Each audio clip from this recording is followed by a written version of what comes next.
ഓരോ കാലഘട്ടത്തിലും സോഷ്യൽ മീഡിയയിൽ ഇരയാവുന്ന നിരവധി താരങ്ങളാണ് ഉള്ളത്. കഴിഞ്ഞ കുറച്ച് കാലങ്ങളായി അന്തരിച്ച നടനും മിമിക്രി താരവുമായ കൊല്ലം സുധിയുടെ ഭാര്യ രേണു സുധി സമൂഹ മാധ്യമങ്ങളിൽ വിവാദ നായികയായി ഇപ്പോഴും നിലനിൽക്കുകയാണ്. സുധിയുടെ മരണത്തിന് ശേഷം അഭിനയ രംഗത്തേക്ക് രേണു വരുന്നു എന്ന കാര്യം പറഞ്ഞപ്പോൾ വലിയ പിന്തുണയായിരുന്നു പ്രേക്ഷകരിൽ നിന്നും ലഭിച്ചിരുന്നത്. പക്ഷേ അവർ സ്ഥിരമായി അഭിനയിച്ചു തുടങ്ങിയതോടെ അത് ശരിക്കും പരിഹാസമായി മാറി. ഇതുവരെ കാണാത്ത വേഷത്തിലും മറ്റുമൊക്കെ പ്രത്യക്ഷപ്പെട്ടു തുടങ്ങിയത് രേണുവിന് സൈബർ ആക്രമണങ്ങൾ നേരിടാനായിരുന്നു യഥാർത്ഥത്തിൽ വഴിതെളിച്ചതും. ഈ സാഹചര്യങ്ങൾക്കിടയിൽ പലരുടെയും വെളിപ്പെടുത്തലുകളും രേണുവിനെതിരെ വരാൻ തുടങ്ങിയിരുന്നു. അതിൽ പ്രധാനപ്പെട്ട ഒന്ന് എന്നത് അവർക്ക് മറ്റ് പല ജോലികൾക്കും അവസരമൊരുക്കി കൊടുത്തിട്ടും പോയില്ല എന്നതാണ്. കൊല്ലസുധി കൂടുതൽ ശ്രദ്ധ നേടിയത് ഫ്ലവേഴ്സ് ചാനലിൽ സംപ്രേഷണം ചെയ്തിരുന്ന സ്റ്റാർ മാജിക് എന്ന പരിപാടിയിലൂടെയായിരുന്നു. സുധിയുടെ മരണശേഷം അദ്ദേഹത്തിന്റെ കുടുംബത്തിന് സഹായവുമായി കൂടുതൽ വന്നിരുന്നതും സ്റ്റാർ മാജിക്കിലുള്ളവരാണ്. അവതാരക ലക്ഷ്മി നക്ഷത്രയെ പോലെ അതിന്റെ പിന്നണിയിലുള്ള ആളുകളും രേണുവിനെ വളരെയധികം സഹായിച്ചിരുന്നു.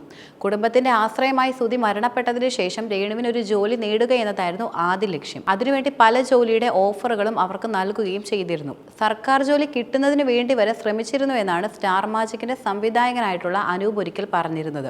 പല ജോലികളും നൽകാൻ ശ്രമിച്ചിരുന്നു, പക്ഷെ അവർ അതിനോടൊന്നും തന്നെ താല്പര്യം കാണിച്ചിരുന്നില്ല. പലയിടത്തു നിന്നും രേണുവിന് ജോലി ശരിയാക്കി കൊടുക്കുക വരെ ചെയ്തു. എന്നാൽ അവർ അതിന് ഫിറ്റല്ലെന്ന് പറഞ്ഞ് സ്വയം പോന്നു. ഗവൺമെന്റ് ജോലി കൊടുക്കുന്നതിനെ പറ്റി വരെ ആലോചനയുണ്ടായിരുന്നു.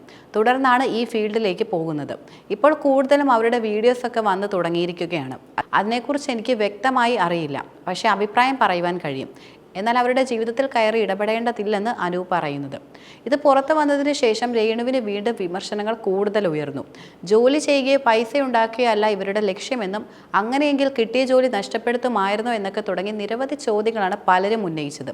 ഒടുവിൽ ഈ ചോദ്യങ്ങൾക്ക് മറുപടിയുമായി താരം ഇപ്പോൾ രംഗത്ത് വന്നിരിക്കുകയാണ്. കഴിഞ്ഞ ദിവസം ഒരു ആൽബം ഷൂട്ടിങ്ങിനിടെ ഓൺലൈൻ മീഡിയയുടെ ചോദ്യത്തിന് മറുപടി രേണു പറഞ്ഞിരുന്നു. സ്റ്റാർ മാജിക്കിന്റെ സംവിധായകൻ നിങ്ങൾക്ക് ജോലി ശരിയാക്കി തന്നിട്ടും പോയില്ലെന്നാണ് പറഞ്ഞത്. ശരിക്കും എന്തുകൊണ്ടാണ് അതിന് പോവാത്തതെന്ന ചോദ്യത്തിന് രേണു നൽകിയ മറുപടി, ഞാൻ പഠിച്ചത് ഹ്യൂമാനിറ്റീസ് ആണ്. എനിക്ക് വേണ്ടി അവർ ജോലി ശരിയാക്കിയെന്ന് പറയുന്നത് സത്യം തന്നെയാണ്. എന്നാൽ അത് അക്കൗണ്ടന്റിൻ്റെതായിരുന്നു. എനിക്ക് സത്യം പറഞ്ഞാൽ നേരെ ചൊവ്വേ ഹരിക്കാൻ പോലും അറിയില്ല. കൂട്ടാൻ അറിയാം, പക്ഷെ ബാക്കി കണക്കിനെക്കുറിച്ച് ഒന്നും തന്നെ അറിയില്ല. അങ്ങനെയുള്ള ഞാൻ എങ്ങനെയാണ് അക്കൗണ്ടന്റിന്റെ ജോലി നോക്കുക? രേണു വെളിപ്പെടുത്തുകയുണ്ടായി. 2023 കോഴിക്കോട് ഒരു പരിപാടി കഴിഞ്ഞ് തിരികെ വരുന്ന വഴിക്ക് കൊല്ലം സുധി സഞ്ചരിച്ച കാർ അപകടത്തിൽപ്പെട്ടിരുന്നത്. അപകടത്തിൽ ബിനു അടിമാലി അടക്കമുള്ളവർ രക്ഷപ്പെട്ടു. എന്നാൽ സുധി മരണപ്പെടുകയായിരുന്നു. അതിനുശേഷം അദ്ദേഹത്തിന്റെ കുടുംബത്തിന് താമസിക്കാനായി നല്ലൊരു വീടും ഭാര്യയ്ക്ക് ജോലിയുമൊക്കെ ഒരുക്കി കൊടുത്തിരുന്നു. പുതിയ വീട്ടിൽ താമസമാക്കിയതിനു ശേഷമാണ് രേണു അഭിനയത്തിലേക്ക് ഇറങ്ങിയതും. പൂർണ്ണമായിട്ടും നാടകനടിയാണ് രേണു സുധി. പക്ഷെ അതിനപ്പുറം റീൽസ് വീഡിയോയിലും കവർ സോങ്ങിലുമൊക്കെ അഭിനയിക്കാൻ താരം തുടങ്ങി. തുടർന്നാണ് കൂടുതൽ പരിഹാസങ്ങൾ താരത്തിന് ഏറ്റുവാങ്ങേണ്ടി വന്നത്.